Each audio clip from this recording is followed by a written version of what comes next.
Hello नमस्ते सबैजनालाई, it's me Samar Baral. Welcome back to my channel. अहिले हामी ठ्याक्क जाँदैछौँ माथि टपमा। कहाँको टपमा भन्दाखेरि चौरी बुकीको टपमा जाँदैछौँ। अनि 5:10 जाँदाखेरि ठ्याक्क हामी हिँड्न लागिसकेका छौँ। अनि मौसम चाहिँ हल्का हल्का कुहिरो लाग्यो, तर भगवान जस्तो छोड्छ भन्ने आश हो। केही देखिएन, म घामलासी भ्लग बनाउँछु। हिँडेको चाहिँ यति बजी भनेर बनाएको। अहिले हाम्रो यात्रा त्यो क्याम्पबाट अलि माथि नै आइसकियो हो। अनि भ्यू कस्तो देखिरहेको, look at the view. I hope मौसम खुलोस् भन्ने आश गर्दै हामी अगाडि बढिरहौँ।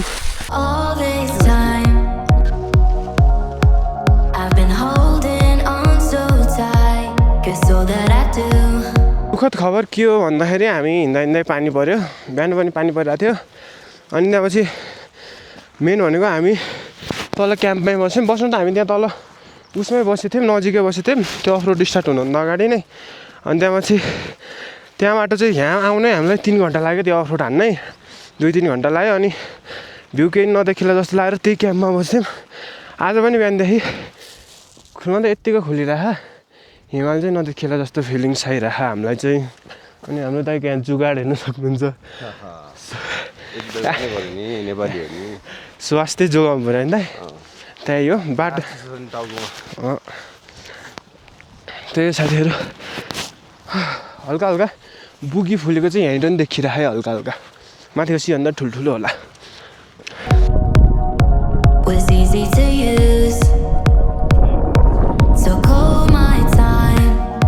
भ्यू हेर्दा चाहिँ सेटिस्फाइङ हुने भ्यू छ है साथीहरू, कसम। पछाडिपट्टि देख्न सक्नुहुन्छ, लुक एट द भ्यू।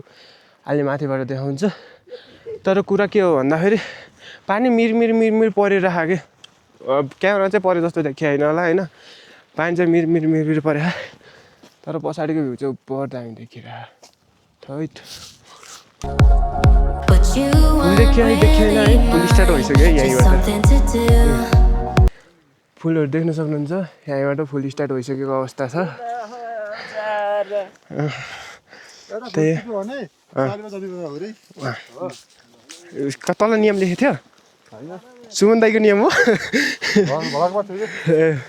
र त्यही हो, फुलहरू स्टार्ट भइसकेको अवस्था छ। खुसीको ठेगान छैन। यही पुण्यलाई 3 दिन लागेको अवस्था छ हामीलाई।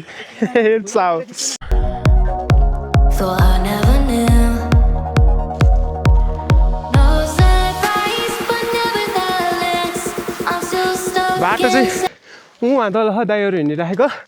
म चाहिँ यता माथि टप डाँडादेखि कस्तो भ्यू देखिँदो रहेछ भनेर माथि उक्लिँदैछ। Look at the view. पछाडि मेरो पछाडि देख्न सक्नुहुन्छ कस्तो देखिरहेको। यो डाँडाको त्यहाँ टप छ नि हो, त्यहीँ भनेर जाम। उतापट्टिको भेग कस्तो देख्दो रहेछ भनेर खच्चान मनलारमा आएको होइन। यो स्यासे भयो त यार, दामी यार, मजा आयो यार।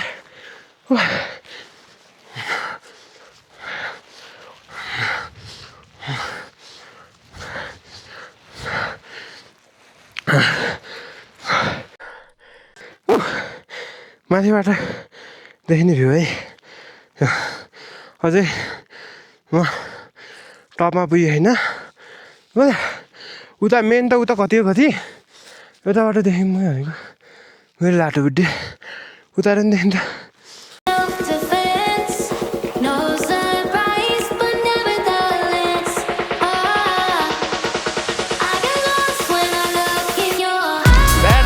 ब्याड लक पानी मजाले पऱ्यो, यु क्यान सी। अनि त्यहाँपछि हाम्रो चाहिँ ऱ्याङ्कोट चाहिँ गाडीमा हालेर पठाइदियौँ धेरै जान्ने भएर। अनि त्यहाँपछि हामीले धन्न एउटा टेन्ट लिएर आयौँ माथि यस्तै हुनसक्छ भनेर। अनि पछाडि दाइहरूले टक्क पारामा टेन्ट गाडिराख्नु भयो। अब ऱ्याङ्कोट भनेको यही हो।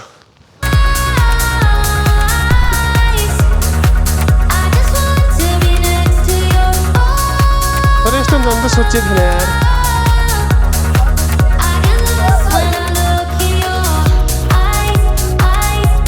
टेन्ट गाड्दै साथीहरू, अब के गर्नु त। ब्याड लक मौसमले ब्याड लक हान्यो। यतापट्टि देख्न सक्नुहुन्छ लुक एट द भ्यू है, सर्लक्कै है। अझै भेडा चढिरहन्। यताको मौसम ऱ्याङ्कोट चाहिँ टेन्ट। हामी चाहिँ यहाँ टेन्टमा बस्दैछौँ अब रतेउली गाएर बस्नु एकैछिन होइन त्यही हो ल चौरी बुकी जाने बेलामा पानी परेर हाल त्यस्तो छ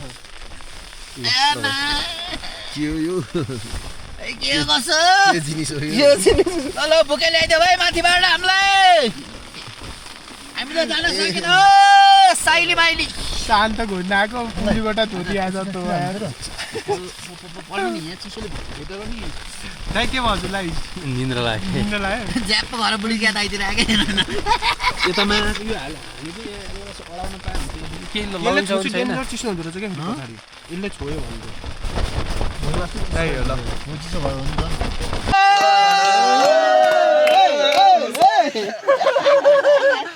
यस्तो हावा चलिरहेको अवस्था टेन्ट त पुरै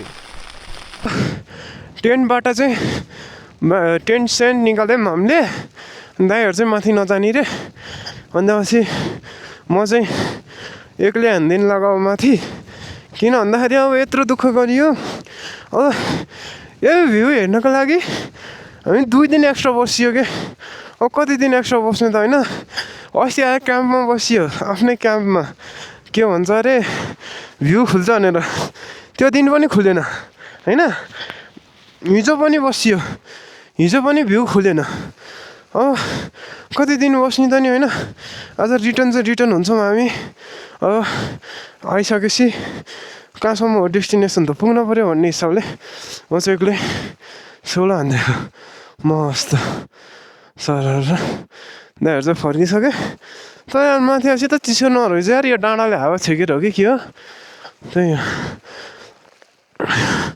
पछाडि भ्यू हेर्न सक्नुहुन्छ मेरो भगवान् छ यार आमामा पोइन्ट हेर्नुहोस् त्यस्तो बनाएको हुँदो रहेछ क्या यताबाट भ्यू हेर्नु न आमा सक्छ त कसैले बाफ अरे बाफ अरे होइन त्यही हो मलाई चाहिँ चिसो भयो होइन डेन्जरै चिसो भयो अनि त्यहाँपछि सास फेर्न चाहिँ गाह्रो नहोस् भन्ने कि भगवान् सब प्रार्थना गर्दै हिँडिरहेको म चाहिँ अनि यो तलको ट्रेकिङ उस हो नि त मेरो प्यान्ट अनि त्यहाँपछि हिजो के माथि बाइक अफरोड हाल्ने बेलामा धोस्तै भएको थियो अनि तलको धोरा राख्दै थिएँ अनि हाफ कट्टु लाग्यो कि आज मैले सबैभन्दा गलत भनेको के कुरा भयो भने हामीले गाडीमा हालेर सामान पठाउनै हुन्थेन कि थैट चिसो हिमालै चढे जस्तो चिसो हो त यार चढेको त होइन तर यत्तिकै हुन्छ होला चिसो ए यहाँ फुल यही फुल हेर्न जाने हो हामी माथि आमामा त्यही हो दामी यतापट्टि चाहिँ गोरु चलिरहेको मजा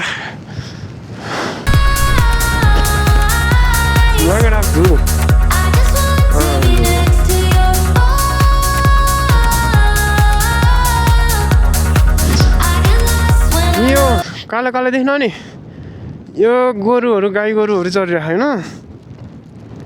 मजा नि माथि च्याङ्ग्रा देखिएको ठाउँ चाहिँ मेरो डेस्टिनेसन हो अरे मैले माथि आउने सोचेको आमा मेरो हालत थोद जस्तै भयो ए थोइ हालत चाहिँ फुल टाइट एक्लै पिस लाइफमा कसैले चाहिँ यो ठाउँलाई चाहिँ पूर्वी रुकुम भन्नुहुन्छ भने पूर्वी रुकुममा पर्छ भन्नुहुन्छ भने कतिजना मान्छेहरूले चाहिँ बागलुङको सिमाना भन्नुहुन्छ क्या अब यो चाहिँ के हो त मलाई थाहा भएन तर भ्यू चाहिँ दामी नै छ त्यो चाहिँ मलाई थाहा है लुगाएर त भ्यू पछाडि है भरि बिहार केटा हो दामी मजा भयो यार एक्लै आए पनि यार माथि छ म जान धेरै छैन अब 20 मिनट हिँडेर म पुग्छु होला डेस्टिनेसनमै फुल चाहिँ तल नि हल्का हल्का देखिरह माथि चाहिँ बाक्लै होला मेरो विचारमा हेरौँ के कस्तो छ एकलट अझै माथि र देखाइदिउँ भ्यू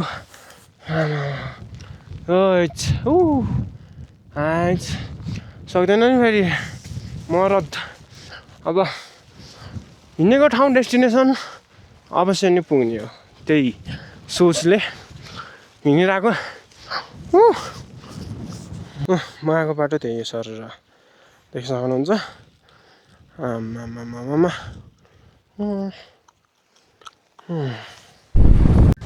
ल फाइनल्ली चौरी बुकीमा स्वागत छ। चौरी बुकी रहेछ है, नाम चाहिँ चौरी खर्क नरहेछ। धेरै जस्तो चौरी खर्कै भनेर फेमस छ ठाउँ। चौरी बुकीमा फाइनल्ली आइयो। अझै माथि छ भेटाएको बथान, म चाहिँ माथिसम्म पुग्छु होइन। अनि फुलहरू त खासै नरहेछ यार अहिले त, यस्तो यो सानो पहेँलो पहेँलो मात्र रहेछ यार, यस्तो टाइपको। अनि खोर खानेलाई 500 रुपियाँ जरिमाना रहेछ यहाँ लेखेछ होइन। हो यो ठाउँ चाहिँ ल माथि फाटमै आयो यार, सम्म फाटमै के हो यो उस भयो क्या। क्लियर आएँ म बाबालाई हावा त ओखो उही हरिफ रहेछ यार फाँट त उही केटा हो। दाहरू मिस भयो नि त ठाउँ, थै चिसो टाउको आउन मोबाइल रहेछ यार ठाउँ त सही हो। ल ओहो फाँट त है दुई देखिया पछाडिबाट अलि माथिबाट देखाउँछु म। ए फाइनली चौरी पुगी आमामामा दामी। आज चाहिँ हिमाल खुलेन है, पानी परेर उयो माथि माथि पनि जानुपर्छ। अहिले अझै म माथिबाट चाहिँ हेर्छु कस्तो देख्दो रहेछ होइन। आमामा हावा त सेट धक्कै ल्याएको यार आम्मा दामी। दाइहरू 30-40 मिनटले छुट्यो यार यो भ्यू हेर्न यार। दामी कस्तो खा भोल्टेज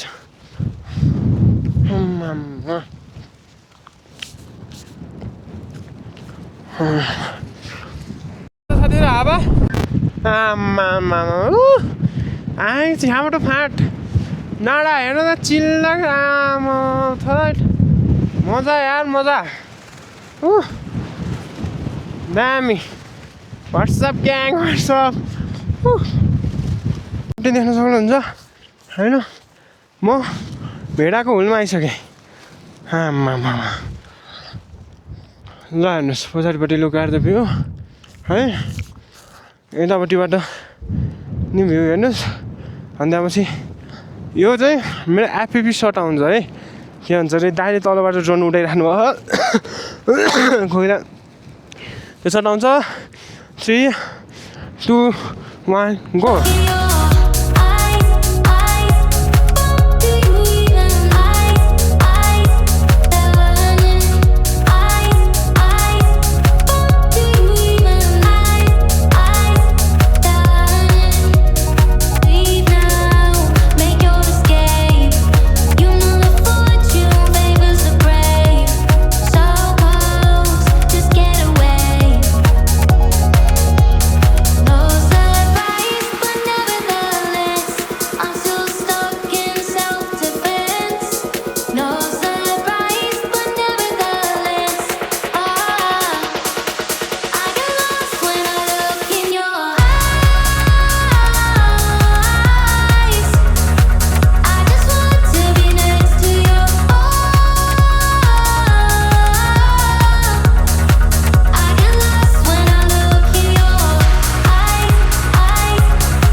हुन थाहा भएन यार के हुल यही रहेछ टप।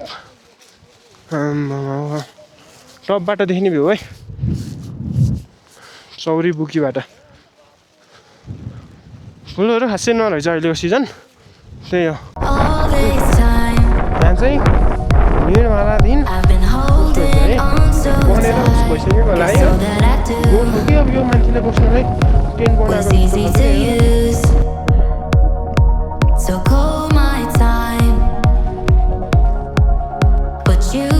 साथीहरू फाइनली चौरी बुकी आइसकियो अनि एकैछिन रेस्ट गर्छु म यहाँ मस्त अनि बल्ल जान्छु यस्तै भयो अनि हिमाल सिमालको भ्यू यताउति देखाउन पाइएन है खुल्दैन अब कसरी देखाऊँ त नि मैले होइन त्यस्तै भयो अन्त चाहिँ यो ट्रिप नि रमाइलो नै भयो पानीलाले यो ट्रिप बिगाऱ्यो कि बर्खामा भन्दा अन्त चाहिँ म आउने बेलामा फुल पनि झरिसकेको कारण के हो हल्का मात्र फुल देखियो त्यही भयो अनि त्यहाँपछि चौरी बुकी आउँदै हुनुहुन्छ अनि नि आउँदा हुन्छ ठाउँ चाहिँ वर्थिटै लाग्यो है मलाई यत्रो दुःख गरेर आयो भने ठाउँ चाहिँ मलाई वर्थिटै लाग्यो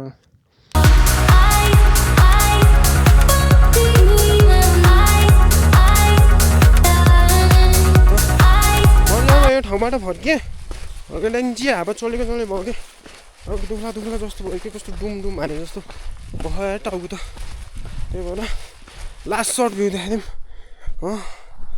ल लास्ट सर्ट भ्यू है ल माथिबाट माथि ल लास्ट सर्ट भ्यू ल है लास्ट सर्ट भ्यू अब म निस्किन्छु ल यहाँबाट त्यही हो ल चाओ फाइनल्ली चौरी बुकी कम्प्लिटेड आइयो चौरी बुकी आइयो घुमेर त्यही हो झर्दै थिएँ बाटोमा गोरु भेट्यो अनि बादल हेर न कस्तो स्वाल्ल हिँडे यार है यो टाइम ल्याप्स भने यतिकै नेचुरल हो त्यही पनि कस्तो दामी हिँडे अब यहाँ अब आएर कामै छैन कि अब बिहानभरि पानी पर्यो होइन अब त्यो ल पानी बितो बसी आऊँ भनेर आउने अनि यसरी सर्लक्क अब तुवा लगाइसक्यो ओहो यस्तो आपत पर्दो रहेछ नि त यहाँ त यहाँबाट एकदम रेनिङलाई चाहिँ छलेर होइन कसरी हुन्छ मर्निङमा कसरी हुन्छ होइन पानी नपर्दा दिन अब पानी पर्ने नपर्ने कुरा थाहा नै हुन्न पहिला कुरो त होइन अब त्यो मौसमलाई छलेर यहाँ आइपुग्नु पऱ्यो क्या तपाईँहरू अब घाम लगाएको पारेर है नभए त यस्तै रहेछ साथीहरू अहिले कति बजिसक्यो अहिले होइन 9 बज्यो होला होइन 9:30 भयो 9:30 जति भयो अन्त पछि 9:30 बजे यस्तो भ्यू ढाकिदिन्छ त यार है यस्तो भन्दा मजा हुन्न नि त घुम्न आएर त्यही भएर अलि पानी नपरेको बेलामा मर्निङमा आउनु ठिक हुँदो रहेछ जस्तो लाग्यो कि अब हामी बस्ने थियौँ होइन त्यो गोरु आउँछ क्या मेरो पछाडि यता है गोरु फेरि अब बस्ने थियौँ हामी उहाँ पनि गोठ रहेछ यार उहाँ यार देखिएन क्यामेरामा हामी बस्ने थियौँ अब यही भ्यूलाई हेर्ने भनेर 2 दिन बसिसक्यो अनि अब कति बस्नु त भनेर अब हामी चाहिँ निस्किन्छौँ फिक्स हो आज है भोलि पनि पानी पर्यो भने त औडा हुन्छ त यार यहीँ बसेको भइन्छ त्यसै कारणले हामी त्यो बेस क्याम्पबाट निस्किन्छौँ ल त्यही अब सिधै बेस क्याम्पमा गएर भाषा खान्छौँ अनि त्यहाँपछि अब कता निस्किन्छौँ अब कोहीले टक्सेर जाने हो यहाँ कोहीले कपडा सपडा छैन रुचिसक्यो ल घर पोखरै फर्क्यौँ आज पोखरै जाऊँ भन्ने कुरा भइरहेको हेरौँ अब के हुन्छ धेरै मान्छे चाहिँ पोखरै जाने भनेर पोखरै जान्छौँ ल हामी त्यही हो साथीहरू होइन त तुवालो एक साथीहरू घुमेर आसी बल्ल ठाउँ टल्कियो यार थ्राइट यत्रो बेरसम्म पानी परेको थियो यताउति भयो है आक्राम भयो लास्टमा अब हामी फर्किन लागिसक्यौँ हामी क्याम्प आउन लगभग 20 मिनट छ होला दाइ होइन 20 मिनट पनि लाग्दैन अब क्याम्प आउन लगभग आधी घन्टा भनौँ न आधी घन्टा लाग्छ अब तल आइसकेपछि त्यहाँबाट आधी घन्टा तल आइसकेपछि बल्ल उस खुलिदियो क्या भ्यू खुलिदियो क्या यस्तो उडा भयो यार राइट दामी भयो यार भ्यू त ल पानी पहाडी आँगनबाट मैले भ्लग इन्डिङ हान्छु होइन पोखरा जाने बाटो नि त्यही हो आउँदा पनि त्यही देखाएँ त्यही हो गाइस हल्का टाउको चाहिँ दुखिरहेको अवस्था छ हाम्रो प्याकिङ स्टार्ट भइसक्यो नि त ल त्यही हो भ्लग इन्डिङ हुन्छ ल अब सिधै अर्को भ्लग आउँछ अब यो रुकुमको भ्लग आउनु ल बाई